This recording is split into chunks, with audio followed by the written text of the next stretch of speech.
Você está ao vivo para mais um Papo Peripatético número 143, se eu não me engano. Estamos andando bastante. Se é a primeira vez que você está aqui, esse é um papo matinal, que às vezes pode acontecer também em outros horários do dia, mas normalmente é matinal e ele acontece em vários lugares, mas normalmente ele acontece aqui nesse espaço onde a gente troca ideia, a gente filosofa, a gente traz assuntos da vida, a gente traz assuntos das análises. É bem legal, é bem bacana e você pode participar junto comigo aqui, trazendo as suas reflexões também, trazendo o seu debate, porque aqui é um papo peripatético. Vamos caminhando e vamos filosofando. Alguém falou assim, vamos falar da Juliane Mesquita. Isso aí também tá fácil. Isso aí tá bem fácil. O que acontece? É um assunto polêmico? É um assunto polêmico. Os dois têm razão? Os dois têm razão. Onde a situação ali, talvez, saia... Como é que eu vou achar aqui? Porque a gente tem que falar as palavras aqui, numa situação bem... escolhendo bem as palavras, né? Porque senão os binários, eles ficam loucos. Sabe que às vezes aparecem uns binários, eles aparecem aqui e eles não conhecem Ricardo Ventura. Começaram a conhecer há pouco tempo e tal. Aí os binários vêm dando cabeçada e ficam doidos. E aí não sabe o que fazer. Porque o binário, ele vai escolher ou o Mesquita ou a Juliana. Sacou? E aí, se ele escolher o Mesquita, ele tem que anular totalmente a Juliana. Se ele escolher a Juliana, ele tem que anular totalmente o Mesquita. E o binário, ele quer a maneira mais fácil de pensar. Né? 1 e 0. 1 e 0. 1 e 0. Então, se eu escolher um, o outro tem que ser 0. E aí eles dão muita cabeçada. Eles ficam muito doidos, assim. E aí, para não dar dor de cabeça pro binário, a gente tenta ser didático. Quase um chat GPT. A gente vai desenhar, a gente vai pintar o colorido, vai dar lição de casa. Vamos colorir esse desenho. Então, vamos lá. Primeiro, vamos partir do princípio. Local. Foi um local fechado? Aí o binário já... Não interessa! Ser fechado! Calma, binário, calma, porra, calma. Tem crise, gafanhoto. Era um lugar fechado, era um lugar íntimo, era um lugar sem testemunhas. Então você vai colocando aí na sua matriz de sim e não. Não, era um lugar aberto. Era um lugar, inclusive, explícito para milhões de pessoas assistirem o que aconteceu. Esse é o primeiro ponto. Então, houve uma intenção de um assédio. O que é o assédio? O assédio você não tem como fugir. A palavra assédio, ela já traz uma carga de desconforto a qual você não consegue fugir. Você não consegue escapar. Você tem dificuldade de escapar. E aí, a gente vê que não há o aspecto da região ali, né? O ambiente. É isso aí. O ambiental não era propício para um assédio. Não era propício para um assédio. Por quê?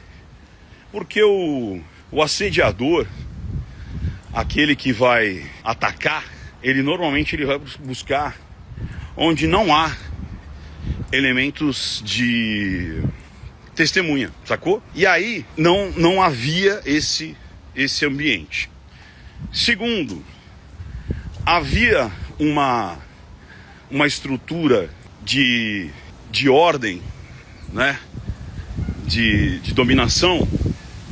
Tipo, era o meu chefe direto, era alguém que eu devia. Aí a gente pode colocar a coluna do meio. Por quê?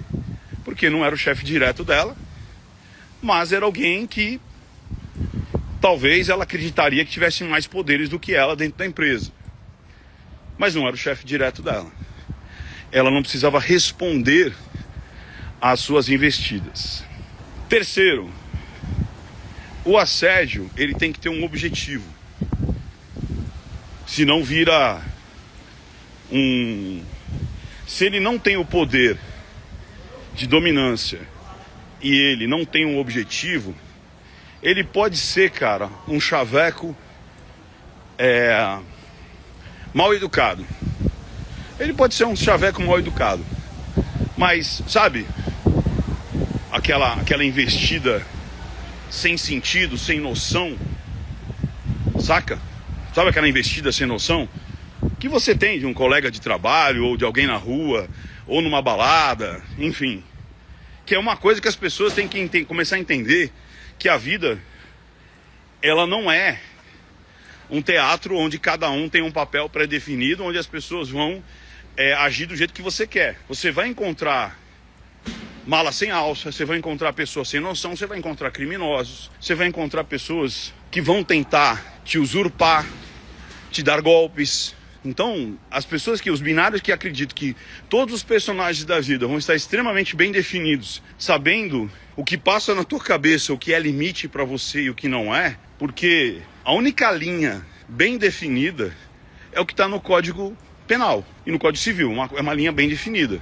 Se não é prescrito como crime, crime não é. Sabia disso? Você só é obrigado a fazer aquilo que é determinado por lei. Se não é determinado por lei, você não é obrigado a fazer. Crime é a mesma coisa. Crime só é crime se ele está previsto em lei, senão ele não é crime. Então ali está muito delimitado o que é. Agora, qual que é o nível para você colocar? E as pessoas não estão conseguindo fazer isso, porque eles estão jogando tudo no balaio de crime. E pior ainda, quando a gente fala às vezes de uma aproximação com conotação de sedução, as pessoas estão colocando tudo isso como estupro. Pro. Saca? Então é tipo assim, mas porque o estupro, pro, ele é bem caracterizado, mulheres. Pelo amor de Deus, toda mulher, ou todo homem, tem gente que acha que não há estupro de homem, ou de vulnerável, de criança, menino, e há muito. Vocês não têm ideia a quantidade. Só que a mulher, ela, por mais que sinta vergonha, por mais que ela sinta o peso, ela tem mais facilidade de revelar do que o homem, cara. É impressionante. É impressionante. Por quê? Porque há um peso tipo quíntuplo na cabeça de um homem que é estuprar do que de uma mulher. É muito doido, cara. Isso daí. Como eu disse, esse crime, eu falo que é um dos crimes mais imundos que existe. Porque você não tá só... Cara, é uma mistura de violência física com algo que lhe deveria dar prazer, lhe devia dar prazer, com a vulnerabilidade, com o trauma. Saca? Então, é um dos mais hediondos, cara. É um dos mais hediondos, porque mistura tudo, cara. Imagina isso. Mistura muitas coisas pesadas. Tipo assim, você apanhar é um crime. Você ser vítima de um narcisista é um peso violento. Você ser humilhado, dói na alma. Você ser obrigado a fazer algo que lhe causa um trauma é muito triste pro resto da vida. Agora, o estupro, ele pega tudo isso junto, cara. Então, é um nível... Vocês estão entendendo o nível da régua? É um nível de régua muito elevado. É muito sério. É muito violento. Para você colocar no mesmo balaio um chaveco mal intencionado, um approach, uma sedução nojenta, que pode lhe causar uma repulsa, uma humilhação, por uma mulher e um homem que foi estupro. É de uma crueldade com quem de fato foi estupro. Porque não há essa comparação. Não tem como você comparar o nível de um estupro com um assédio moral, um assédio sexual, porque o assédio sexual ficou na vontade, que é já nojento. Mas, cara, não tá no mesmo nível, pelo amor de Deus, binário. Não é possível que você não entenda isso. Só para comprar a cartilha ideológica da sua vida.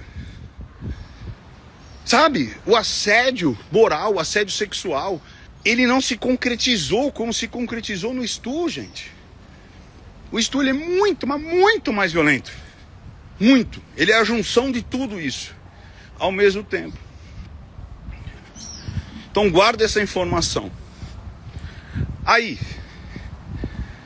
a gente tem um programa que, além de a gente já debateu aqui, que era explícito, era visível, não era secreto e era aberto a milhões de olhos.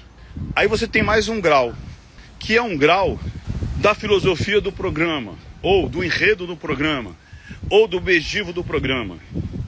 O objetivo do programa, do início ao fim, ele é uma tiração de sarro do início ao fim.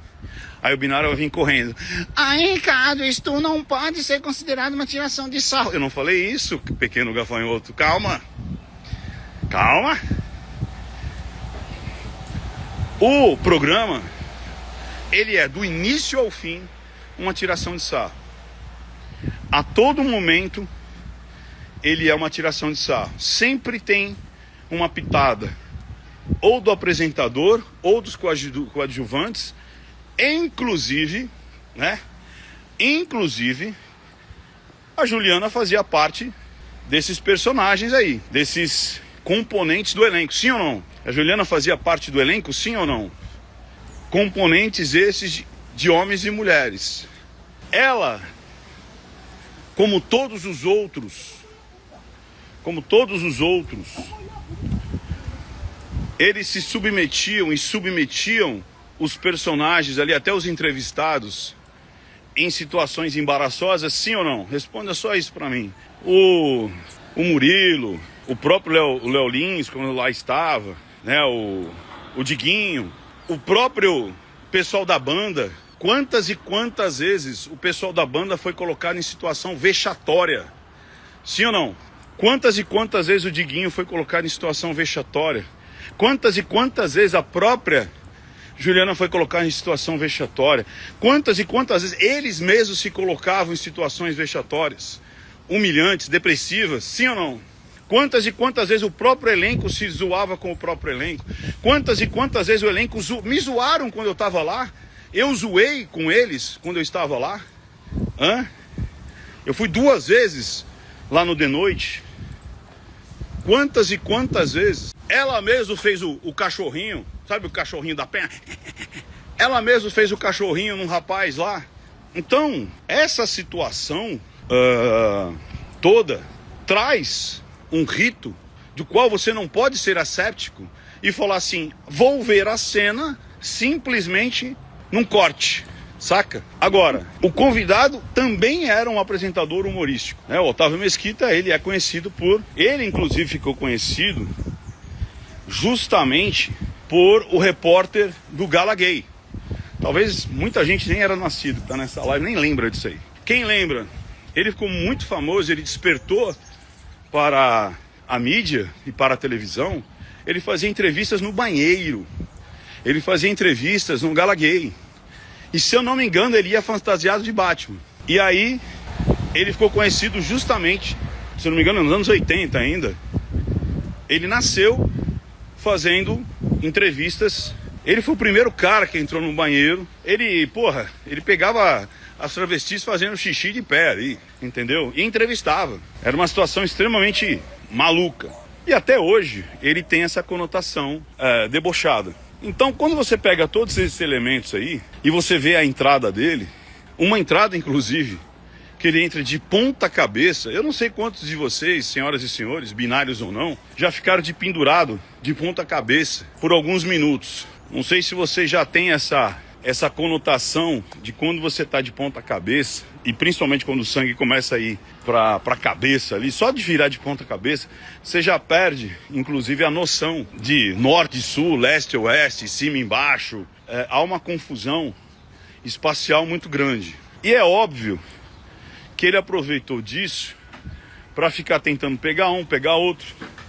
E escolheram ela para ajudá-lo. Poderiam ter escolhido qualquer outra pessoa. Poderiam ter escolhido, inclusive, um homem para fazer, às vezes, ali, de assessorá-lo para virar ele de cabeça para cima. Agora, pareceu muito claramente que ela ficou incomodada. Agora os binários ficam loucos, porque o Ricardo vai falar, pô, mas ele tava falando tudo os pontos positivos de um lado, agora ele vai começar a falar dos pontos positivos do outro. Meu Deus, você está defendendo quem, afinal, Ricardo? Então, eu não estou defendendo ninguém, eu estou analisando, como eu sempre faço, a situação. E os binários não conseguem entender isso porque eles aprenderam a passar pano ou cancelar. Eles não conseguem entender o que é o tal, o caminho do meio. Cara, não dá para você não negar que ela, muito provavelmente, não estava curtindo. Por quê?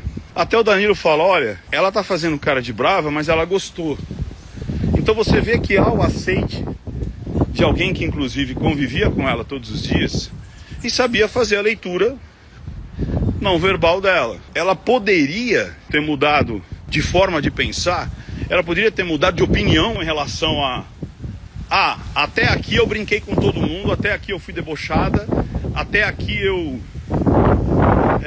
fui uma pessoa dada, eu fui uma pessoa que entrou nas brincadeiras, agora eu não quero mais. Não quero mais, a partir desse momento eu não quero mais. Ela tem esse direito? Tem, só que ela tem as consequências também. Por quê? E é isso que muitas vezes, e aí eu já falei isso em várias análises, meninos e meninas, muitas vezes você se coloca numa situação de risco, e aí quando está prestes a acontecer alguma coisa, você muda de ideia, e aí quer que o outro lado, automaticamente, instantaneamente, faça uma leitura diferente daquilo que você mesmo se colocou. Deu para entender essa parte? Muitas vezes você se coloca numa situação, eu sou dada, sou cabeça feita, sou tribalista, eu não sou de ninguém, todo mundo é todo mundo e todo mundo é meu também. Em situações, em comportamentos, em falas, em atitudes e em locais. E aí, de repente dá um estalo, aí vocês mudam completamente de opinião. Vocês podem? Pode, claro que pode. Todo mundo pode mudar de opinião a cada segundo se quiser. Só que isso tem consequências. Eu já mesmo disse isso várias vezes. Você pode vestir do jeito que você quiser. Você pode andar onde você quiser. Mas é prudente? Por exemplo, eu posso andar de biquíni, ou posso andar com um shortinho extremamente colado, com puta decotão, e passar lá na Crocolândia, ou passar num lugar que eu sei que é extremamente violento. Posso. Teu corpo, tuas regras. Você pode falar, aí o binário agora vai gritar, você está comparando uma mulher com biquíni com a coisa da Juliana. Não, binário, eu estou explicando um conceito. Calma, binário, calma. E aí, seu corpo, suas regras, Só que o problema é que vai ter consequências, cara. Vai ter consequências. Se você atua como tal, se você age como tal, se você coloca-se em risco, o outro tem o direito de te atacar? Claro que não. Só que você se coloca numa situação a qual é difícil você reverter em segundos. Então, quando você se coloca numa situação a qual pode acontecer uma porrada de coisa, aí no meio da coisa você fala, não quero mais brincar? Você tem esse direito? Tenho, mas as consequências vão partir das tuas escolhas. Se você se coloca, por que os outros não vão olhar, não vão fazer, não vão cometer os seus desejos? Você tá entendendo? Então você tá falando que a vítima tem culpa? Não, criatura, não tem. Mas tem muita coisa. É a mesma coisa. Eu vou pro caminho da malandragem. Eu vou pro caminho frequentar onde os malandros frequentam. Eu vou pro caminho, vou fazer amizade com os bandidos e tudo mais. Você entendeu? Eu vou estar em lugares perigosos. Aí vem alguém, leva aquela galera, ou mata todo mundo, eu tô lá e tomo um tiro. Eu tenho culpa? Eu sou a vítima. Eu tenho culpa de ter sido assassinado? Não. A violência é que é. Só que eu tenho a minha parcela de participação por ter me colocado naquele risco. Saca? E aí eu sempre falo isso nas análises. Meninos e meninas, tomem cuidado. Voltando ao caso da Juliana. No momento que ela está num programa de humor, onde ela é sarcástica, onde ela é abusada, onde ela se coloca em situações vexatórias, onde ela coloca os convidados em situação vexatória, qual que seria o esperado? Que em algum momento poderia acontecer algo que talvez ela não curtisse. Então, qual que seria o esperado? Pode acontecer uma situação dessa? Então, eu não me coloco, mas eu poderia ser mandado embora. E aí é que entra toda aquela parafernália de você conversar antes, de você aceitar ou não antes. Você entende? Quais são as regras do jogo? As regras do jogo estavam totalmente explícitas como funcionava o programa. Ah, mas isso não dá direito dele pegar a mão no peito dela. Aí vamos lá para a intenção. Ele tinha essa intenção? Ele de máscara, de ponta cabeça, com uma porrada de sangue girando. Você acha mesmo que ele tinha condição de se aproveitar daquela situação? Ah, porque ele tocou o seio, tocou as partes íntimas dela. Você acha mesmo? Você entendeu? Que ele tinha essa condição e essa vontade e ainda com a mulher dele sentado ali com o filho dele. Você acha que a intenção primordial era: vou me aproveitar de ponta cabeça, com uma máscara na cara, girando, eu vou ter noção explícita e implícita de fazer isso? É claro que não. Mas, por outro lado, ela foi tocada. Então o que poderia ter sido feito? Uma conversa imediatamente após os fatos. Você entendeu? E garanto para vocês, a filosofia do SBT não é predatória como nas outras emissoras. Eu garanto para você. Eu já vi muita coisa ali de compliance que não é igual às outras emissoras.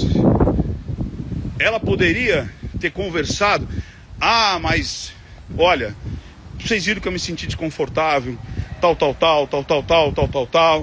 e chegado ali num consenso entre eles. Agora, por que esperar tanto tempo? Ah, porque eu não vou ter represália da empresa porque eu não estou mais na empresa? Tá bom. Então, sei lá, ela queria o quê? Uma reparação?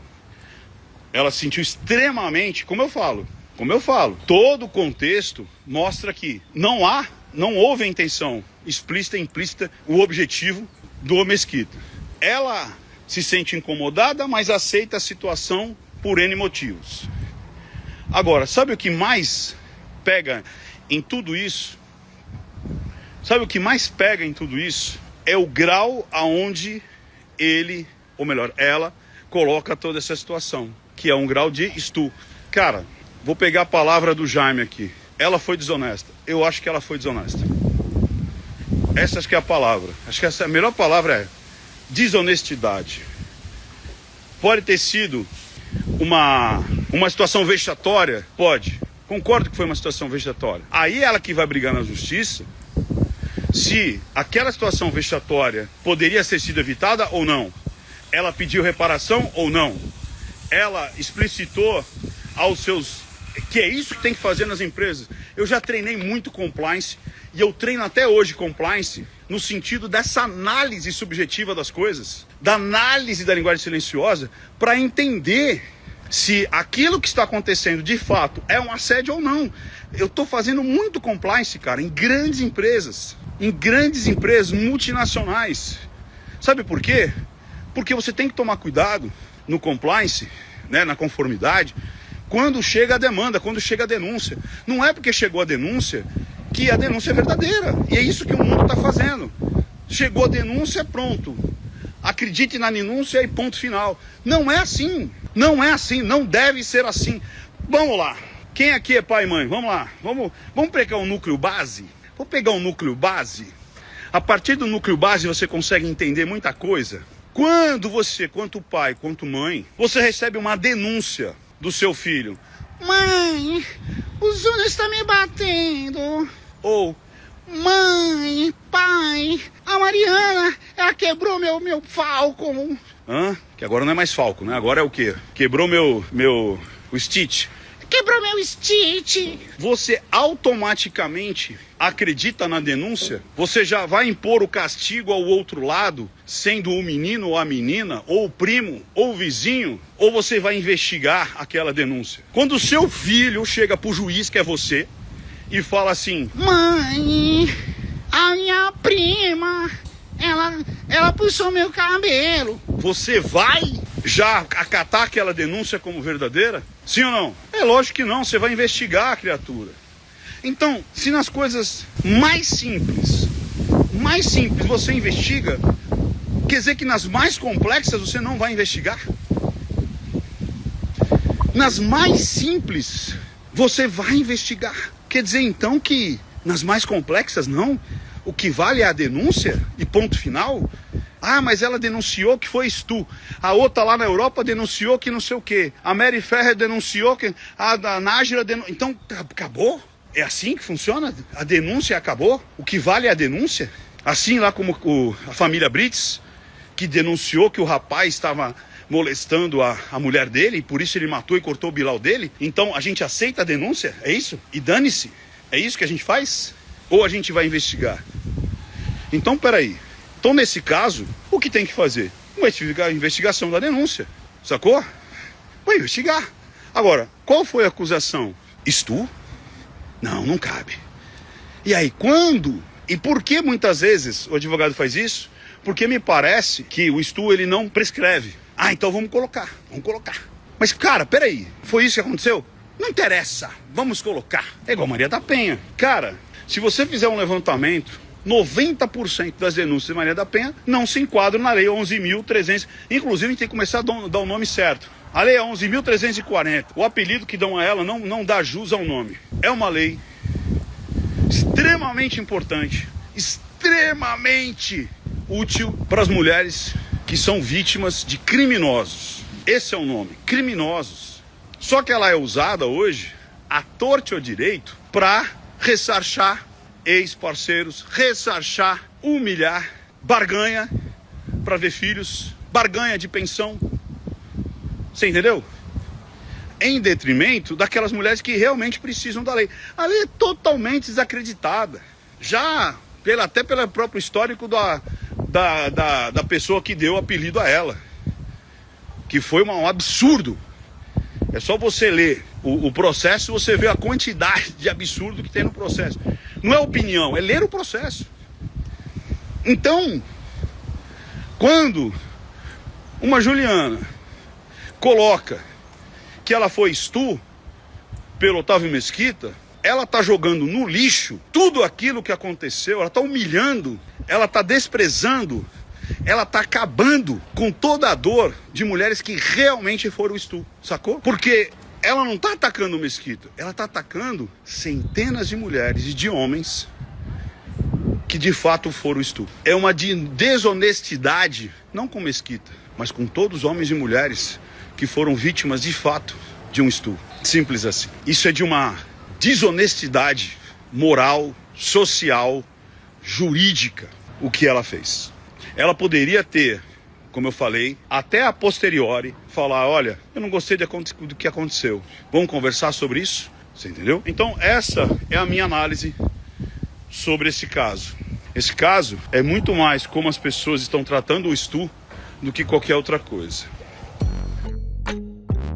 Chegando aqui, pessoal, lembre-se, se você curte esse tipo de análise, é muito importante, faça isso agora. Inscreva-se no canal ou veja se você realmente está inscrito. Depois, habilite as notificações. O que é isso, Ricardo? Aperte ali o sininho. Antes, somente isso, já elegia você a receber os novos vídeos e os vídeos mais relevantes. Só que depois de 1,7 milhões de pessoas seguindo, só os mais engajados vão receber os vídeos, vão receber as notificações. Como é que eu engajo, então, no canal? Dê like nesse vídeo e todos os outros que você assistir e comente alguma coisa.